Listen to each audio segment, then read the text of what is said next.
I'm still the conversation on Lagos television. Do remember to engage us on our social media platforms for our topic of discussion on the program today. This morning, we are looking at approaches to safe migration. People, friends, families migrate for different reasons, but oftentimes the channels, the path, and the approach that they use in migrating is oftentimes a source of worry, because at the end of the day, some of them do get exploited, they burn their hands, and this has been some sort of worry for government and, of course, those who are interested in migration from one point to the other. This morning on the program, we have joining us someone who is very passionate about migration, Enitan Oteju. Ibironke is our guest. She's a lawyer and a safe migration advocate. She's also a counselor of experience from CFA.org, an international development organization on the migrant project. She has also used the media to create awareness, among others, about the youth migration information, as well as viable alternatives for creating successful lives here in Nigeria. It's a pleasure to have you this morning, Enitan. It's a pleasure to be here as well. Thank you. Thank you for joining us. Now, Okay, you have the floor. Thank you very much. Now, I know that in the last decades, like Ajibola said, people have been migrating from Nigeria. I know that in the 70s, people came into Nigeria because of the oil boom. Now, from the 80s to date, people are leaving, and we have the Jackpot syndrome.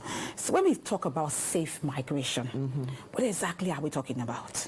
Okay, thank you very much. So, yes, like you have rightly said, we've seen different trends and times and seasons in Nigeria. We've had when people came back. Before they came back, we had when they all left and they all got their foreign degrees, like my father, who became a lawyer in the UK, you know, like that. And then they all came back to the oil boom has come. Now, when we're talking safe migration, we're simply saying that, first and foremost, let's get it clear that migration is a fundamental human right. As a person, you have the right to move from one location to the other. Nobody actually has the right to stop that. However, when we talk about safe migration, we're saying, what is the methodology of migrating? How are you leaving your country or your place of origin or where you're living to another destination? Are you following the principles that have been laid down by that country for you to enter? You have to get your visa, or do you have to get no visa? What is it that have been legally laid out by where you want to go to, that they have told you that before you can come to our country, you need to do A, B, C, D. That is what safe migration is about. As opposed to you deciding that I'm tired of my country, or something has happened to me and I want to leave and I'm going to go in through the back door. That's really what it is. Okay, but do people rather, with your years of experience on migration, do people do their due diligence before deciding to migrate from one point to the other? Well, fantastic. When you say people, there are some people who do their due diligence. But let me bring you home to Nigeria. That has been the center of study and of my operation in the last, couple of years. A lot of Nigerians that want to leave are, first of all, moving emotionally. The reason they desire to leave, not that the reasons that they want to move are not valid, but the decision is first and foremost emotional. Our decision making is actually emotional based. But then you find that people are moving for different reasons. You have displacement, people that have been displaced by internal wars, which is usually not the primary case, but a lot of migration out of Nigeria is economic. Yeah.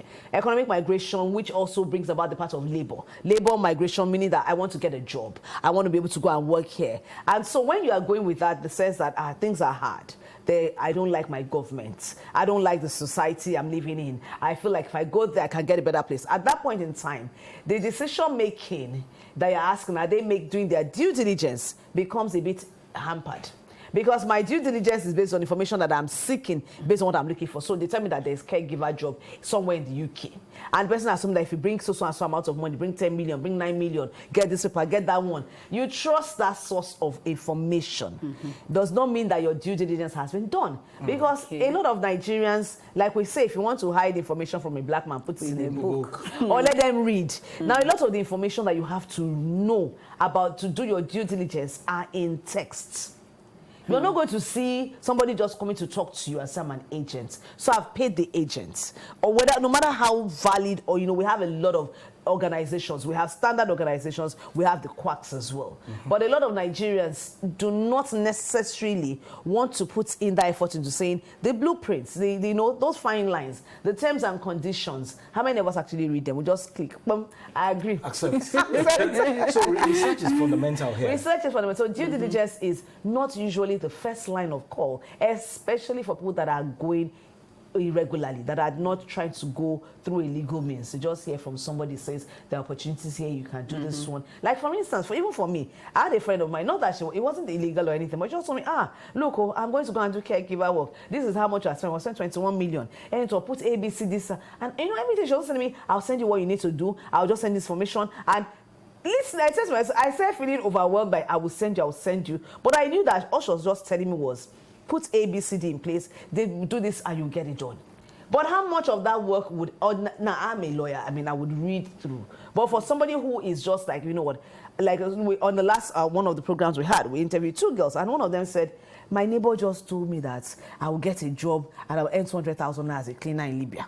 And I should pay ABCD. And that was it. So that due diligence part is sometimes missing, even in the most educated of us, because we trust the testimony of whoever is talking to us, or we want to trust the agent that is dealing with us.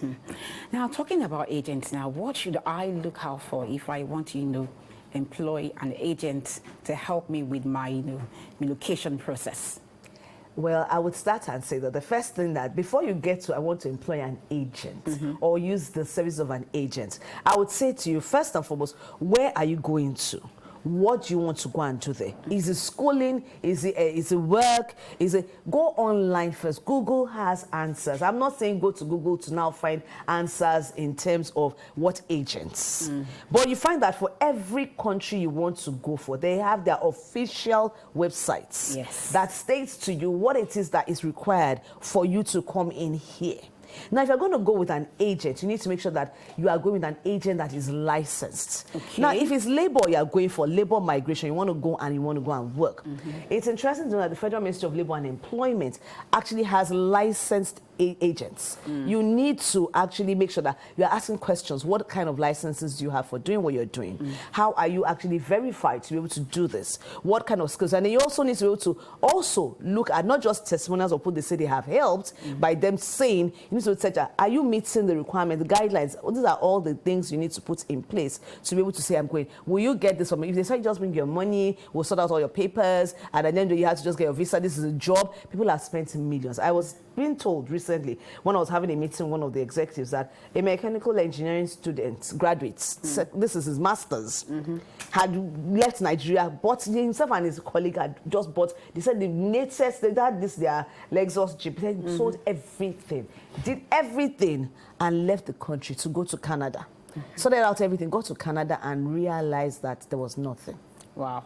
So the story right now is that they're trying to find a way to inform the family, his mother, that your son that went to a few months ago is not doing anything. And he's going around asking for, is there any work I can do? Because people are not asking questions. So even when you're dealing with an agent, you have your qualification. Ask that if I'm going to work here, what the job you are telling me exists here or this, what kind of qualifications are required for it? Am I going to recertify? Am I actually allowed to work? So for instance, I'm a teacher here in Nigeria, and they tell you they're teaching jobs over there to teach English. What do I need to teach English beyond just doing IELTS or WES? What am I actually required to do? So that's why that due diligence question comes in. So even for any agent, they'll tell you, oh, that's why most people now that are doing a lot of things are saying, let's push for second citizenship.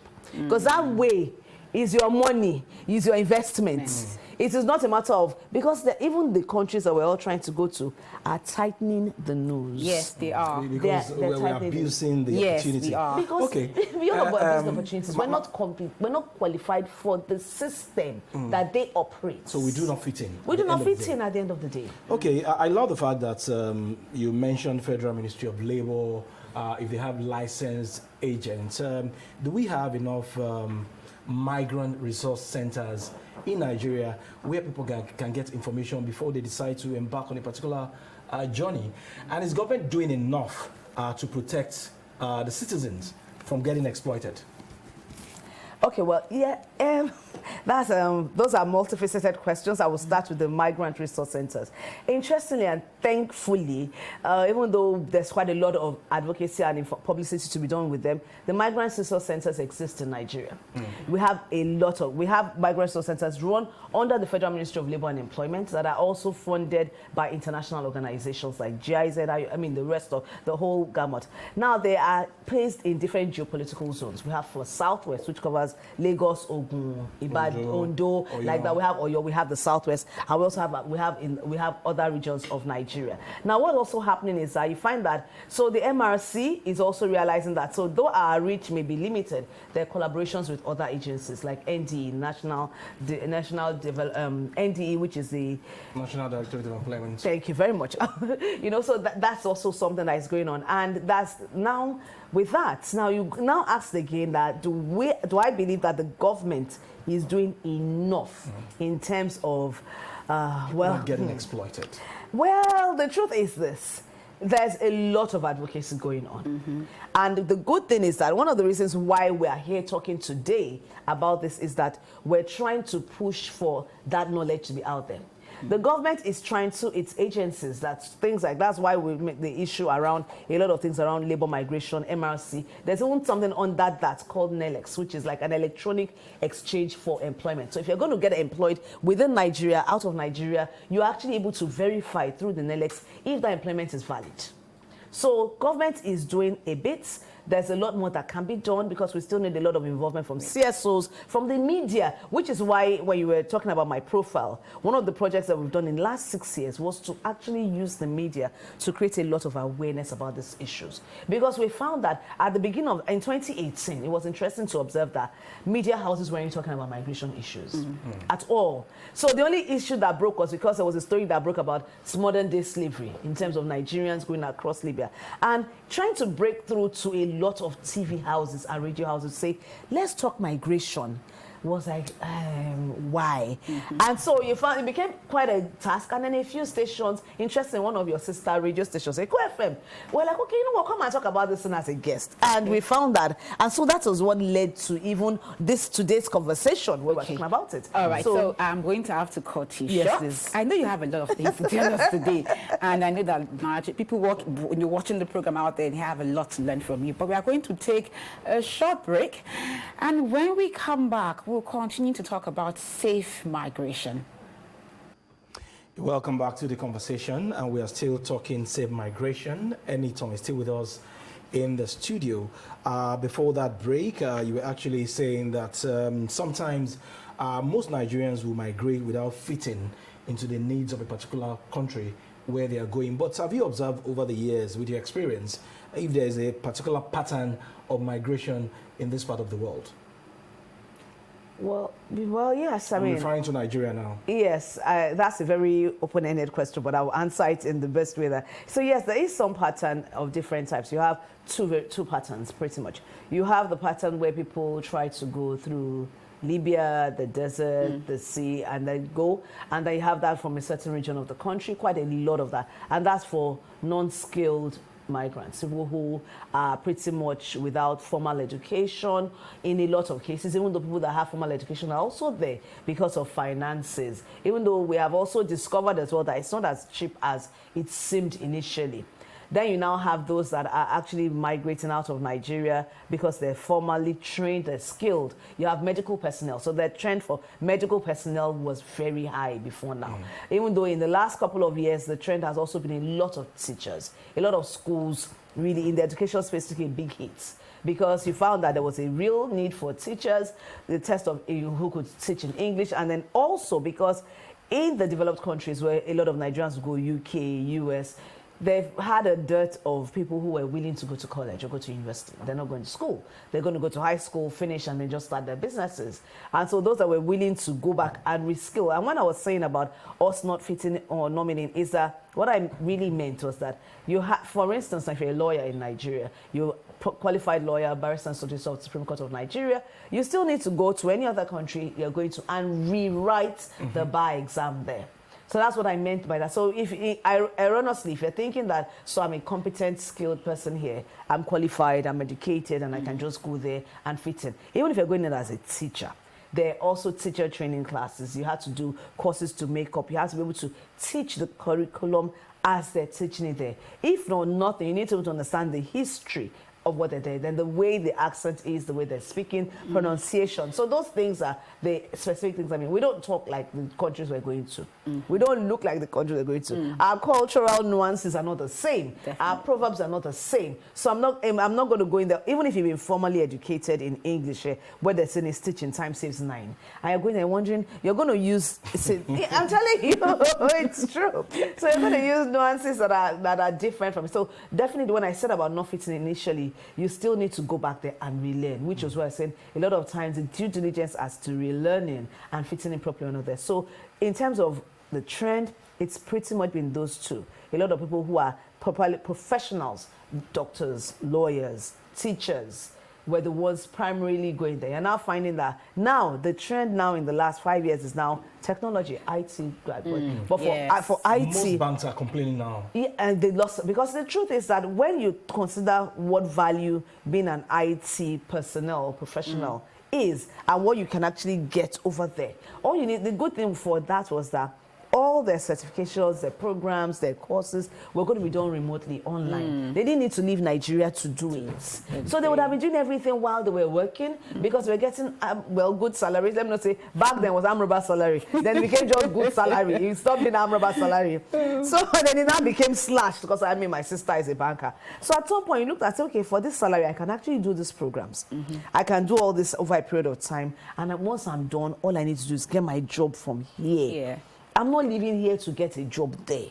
And that just made IT become the next boom for a lot of digital skills. So we find that those two areas, in terms of professionals who had expertise, and then those informally trained people, artisans, plumbers, electricians, that felt that the regular way to go, what visa will I apply for? What will I say? We are going to come to that, definitely. Because I've heard stories of people going to Europe through Libya by road, and then you hear terrible stories of some getting raped, some getting kidnapped, some even die, and then another story of people getting visiting visa now. They got a visitor visa to go to take, for instance, America, 2 years, and when they get it, they jackpot. And then they end up marrying maybe one Akata or something. You know, anything can happen there. So what are the legal routes Nigerians should take? Okay, I want to go legally now. What are the routes I should take?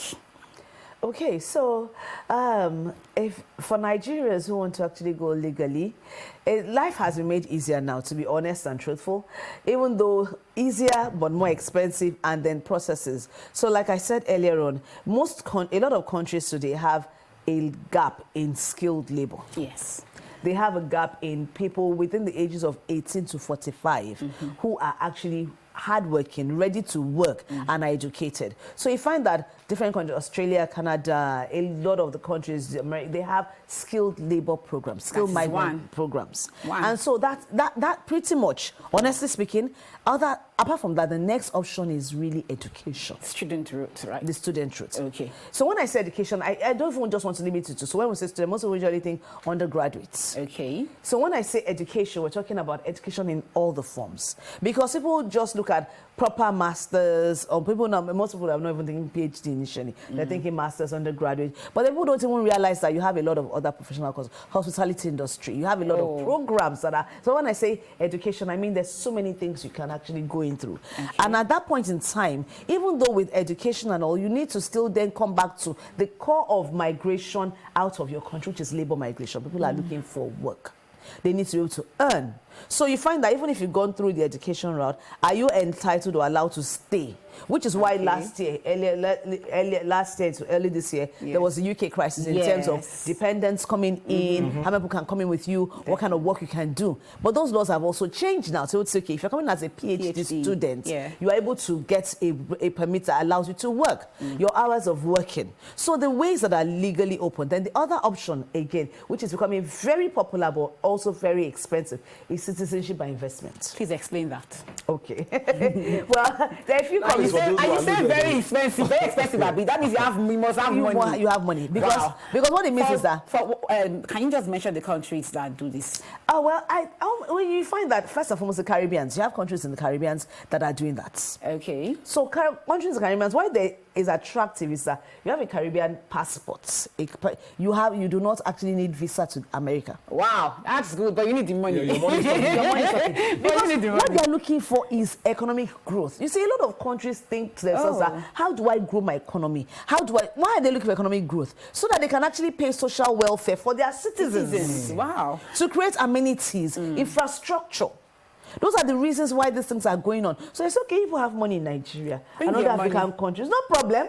You want to come on, invest. Bring your money to invest. You are able to make sure that a certain amount of it, this is how much you are bringing in. So and you have in grades. You're able to put in this amount of money in business. And that means that already from here, that's asking that, do you have an established business here that brings in this? So that's one way. Your turnover at a certain amount of money. Your turnover, do you have up to this number of employees? Is your turnover this way? So what does that do to you? What does that tell you? That your documentation must be in place. You must be paying taxes here in Nigeria. You must have money that is coming in to Nigeria. You must have people that are here. So why are they doing that? Because when you now come there, you cannot run. You get citizenship by investment, then you now run away from your country. You know, then you maybe defrauded. It's all very expensive. It's very expensive. So you're only going to do it if you know that you have the money. Now you also have those that are now saying, you know what, we are not doing citizenship by investment. You're getting a second passports. Yeah. Oh, okay. That's also, so you're actually getting a second passport. And then you have a few, so now I own a Nigerian passport. Okay. And I'm now going to be able to pay. Of course, the same thing also happens in terms of how much they're going to still look at your taxes, what kind of citizen, but your money is still talking. It's still money. So this time, you're not going to run through Libya. You're not going to education. For a civil servant like me, I don't think I qualify for that. Hey, you see, now, those are things that now, you see, when you're don't qualify, but you know, no, but you know, the truth is that we don't qualify. I'm sure that some of those will tell you that you can plan for these things. The truth is that years with your salary? No, you see that I'm sure there are also loans. People that are going for education are doing it. Yeah, they do that. Those are doing education are doing it. Those are actually trying to go even with the green card or go to those are the Canadian. Yes. You know, they are doing it because for your proof of funds. For proof of funds, and they are doing it. So the question that they just thought to themselves that, if people don't want to go through all that, why don't we give them a second? That way, you know that the end of this journey is your second, your passport. Okay. And then your passport gives you access to the whole world. While I do agree that there are legitimate paths to migrate, what are the challenges of migration, one? And what are people like you doing to ensure that people do not get exploited? And even when you are stopped over there, can you still help? Okay, so the challenges of migration primarily are, one, finances. Migrating properly, the first challenge to migrating is finances, because at the very least, you're going to need the money for your ticket, the money for your visa, the money to be able to go and get there and then be able to settle down. Even if you are migrating irregularly, they don't carry you free on the boats. They collect money from your hands. Yes. You know. Now, the second thing is that what are people like me doing to help people not get exploited? We're doing a lot of advocacy. So we have, on different talk shows talking about this. We are on social media, on all our handles, talking about the issues that have to go on. We have our own talk show that is online as well, that talks around irregular migration, that talks about safe options, that brings in people that have returned. That they're called returnees, even though they're sort of changing that name now. They want to call them survivors. They have not landed on yet a good name that captures their experience and then their resilience. But we also have interviews from them where we ask them, how was the journey? What led you into this journey? What pushed you? What are you now doing? Then we also bring in international organizations to come and talk about what initiatives they are doing for them, because you find that for a lot of returnees, now you have two categories of returnees, and the second category is now being highlighted even more. So I'll talk about the first one that all of us are comfortable or rather aware of, will be the irregular people who travel through the back door to any country, whether visiting visa got expired or they went through Libya, the boats, everything, and then they came back. Some of them came back like they were brought back voluntarily.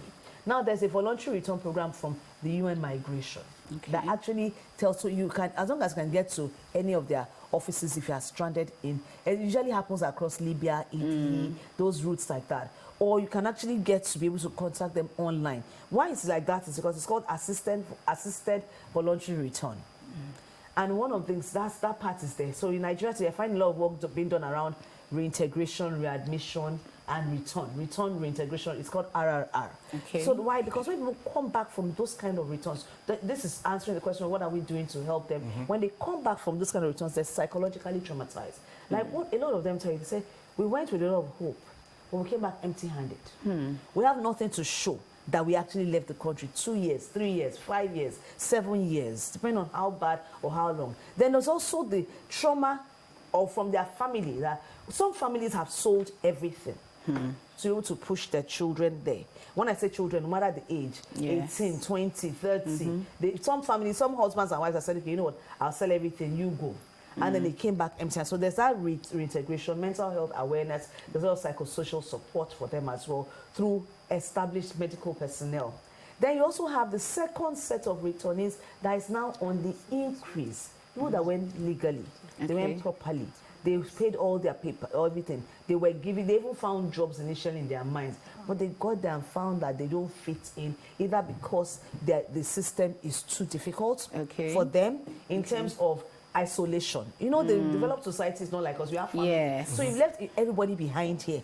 Or you went, husband has gone, wife is here. Many things like that. So they've gone, and then or maybe the job, they couldn't skill up fast enough. And then they are now calling, the ones we're calling Japada.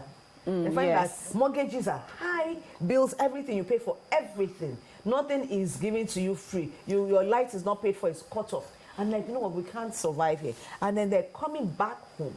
And now that system, that gap is now beginning to exist. So the conversations I had over the weekend was, what are we actually going to start to do in terms of, we have an unemployment problem in Nigeria already.